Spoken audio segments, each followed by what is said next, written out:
But first, both Republicans and Democrats say Monday's FBI raid of Mar-a-Lago has the potential to make former President Donald Trump a martyr of sorts, allowing him to position himself as a victim of the corrupt establishment government. As we continue to search for answers and results from the raid, so does national correspondent Mike Carter, who is live outside Trump Tower in New York. Good morning, Mike. Hey, good morning, guys. Well, Donald Trump is set to be deposed this morning from lawyers by New York Attorney General Letitia James's office. This is part of a civil fraud probe going into the Trump Organization going back to 2021. Well, Donald Trump calls this latest investigation into his business dealings a, quote, witch hunt, and says, quote, my great company and myself are now being attacked from all sides. Donald Trump arrived back here at Trump Tower last night after spending the day at his country club in Bedminster, New Jersey, where he met with about a dozen House Republicans, including Indiana Congressman Jim Banks. Those Republicans telling Donald Trump they stand with him and want him to run for president in 2024. And according to Banks, when Kevin McCarthy is Speaker of the House, Jim Jordan will be the chair of the House Judiciary Committee, and Republicans will hold the DOJ accountable for these actions in raiding former President Trump's home at Mar-a-Lago. Florida Congressman Greg Steube also weighing in on Tuesday, saying the raid would, quote, rally people behind President Trump when he runs for re-election against Biden. And even Democrats like Andrew Cuomo and now former New York City mayoral and Democratic presidential candidate Andrew Yang tweeting, I'm no Trump fan. I want him as far away from the White House as possible. But a fundamental part of his appeal has been that it's him against a corrupt government establishment.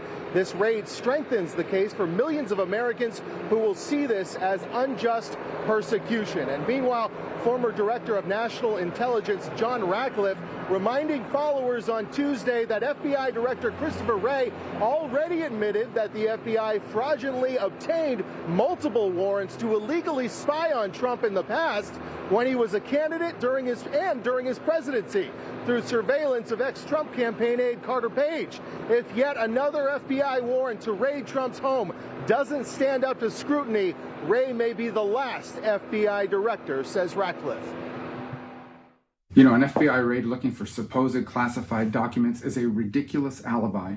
Unlike anyone else in the federal government, no president can be guilty of illegally handling classified information because a president has complete and final authority to decide whether something's classified or not. Now look, this may all be shocking to most Americans, but the people I've lived around my entire life in Miami, they've seen all of this before. You see, many of them came to America fleeing Marxist dictatorships, governments that use the power of the state to criminalize the opposition.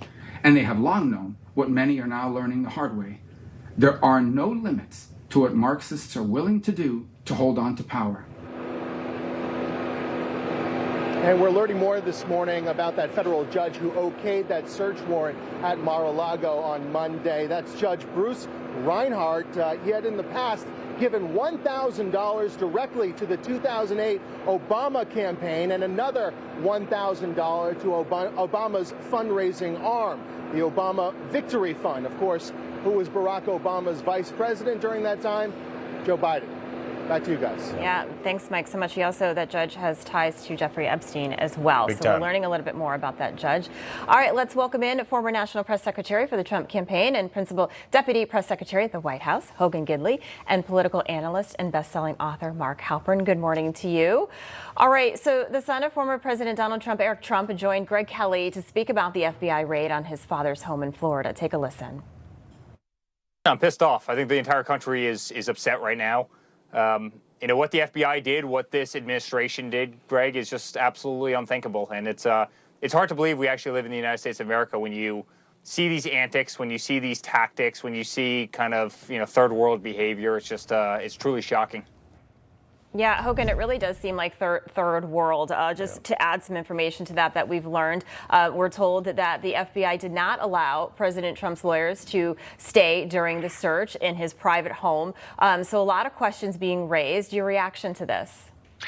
It really does seem like another political witch hunt, a weaponization of a federal agency against a former president of the United States. It puts this country in a very dangerous place. And while some people may be shocked, I wasn't necessarily shocked by the incident. What I am, though, is scared for the future of this country. And I think a lot of Americans, both right, left, and center, realize what the ramifications of this raid actually means to them, which is a federal government that can come after you for little or nothing with no evidence. We've not seen everything in this case, don't get me wrong, but the FBI has a bad history to this point of doing things to political opponents it deems dangerous for their own survival and their own future. Right. This is no different, and the American people, I think, quite rightly so, should be outraged. Yeah, exactly. But Mark, Eric said that the White House did know about this, actually.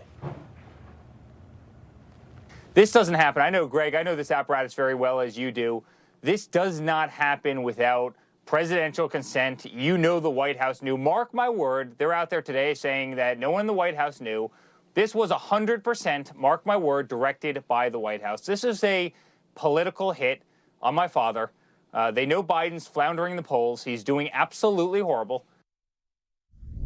Be fair, Mark, look, there's a legitimate chance Joe Biden didn't know about this, but there was, I would agree with Eric in that there was like a 99.9% chance that somebody in the White House knew and or even worse could have directed this. What do you think, Mark? Oh, we got no Mark. All right, well, Hogan, what do you think about this? On mute? Oh, there we Mark. go. There we go. Go ahead, Mark. Uh-oh. Okay, well, anyway, Hogan, while we figure out Mark's thing, go ahead and let me know. Do you think that this was... Look, if you're trying to figure out Mark's thing, it's gonna be more than one segment. I can promise you this. I don't know what's going on with Mark half the time, much less with his microphone. No, look. Well, I think he can hear you. I see his reaction. We just can't hear him. Yeah, no question. I wish. Yeah, that's right. Look, I think this is obviously a problem moving forward. The people are concerned. They're terrified, and we have a government that is trying to take over our lives in every avenue. They're teaching critical race theory, telling us they're not. They're trying to trans our kids. They're taking over elections or trying to. And now you have them weaponizing these three-letter agencies as well, coming after Americans.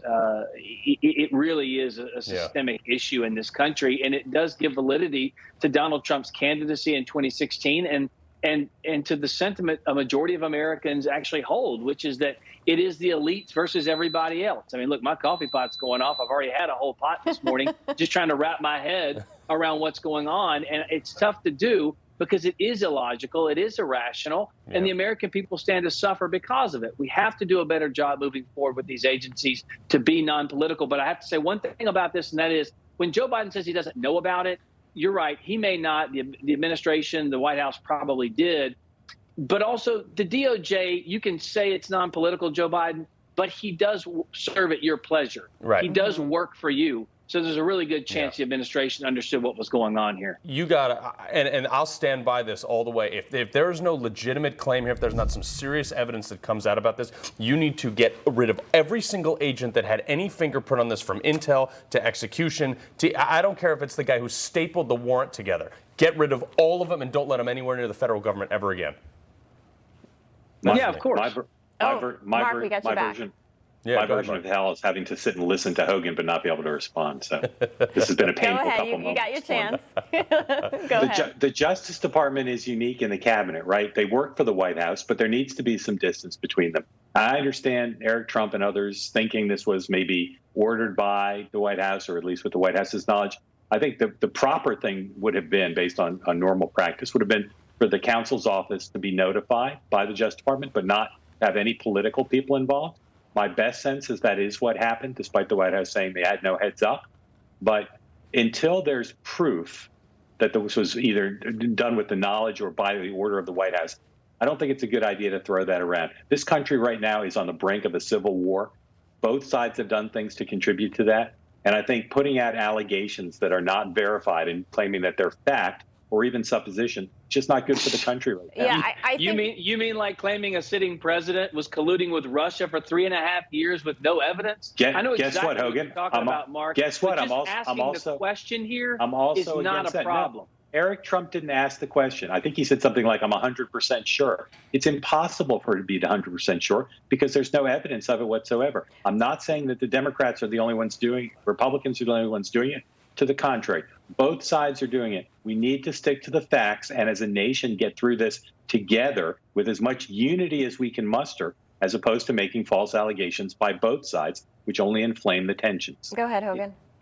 It's tough to do that when you have an entire political party, an entire political apparatus saying America is inherently evil, that we're the cause of the world's problems. That's what the Democrats say all the time. And so for us to try and unify under being Americans is very difficult because the whole party believes being an American is a reason to apologize to the rest of the world. It's a systemic difference between the two parties. Yeah. And I understand why the left doesn't want their fiefdoms taken down and doesn't want them destroyed. I've talked to people within the DOJ. I have sources there as well, too, Mark. And they tell me whenever there's a Trump issue, they can't stop the outpouring of people wanting to help out, trying to take down a president and volunteer. When it's on the other side, they can't find anyone in the building. It's just crickets. That's just the way the apparatus is set up. When your denigration of the entire Democratic Party with a broad brush is an illustration of what I'm talking about. We need to lower the rhetoric. Maybe you should follow the advice of one of your political heroes, Michelle Obama, who said, when they go low, we go high.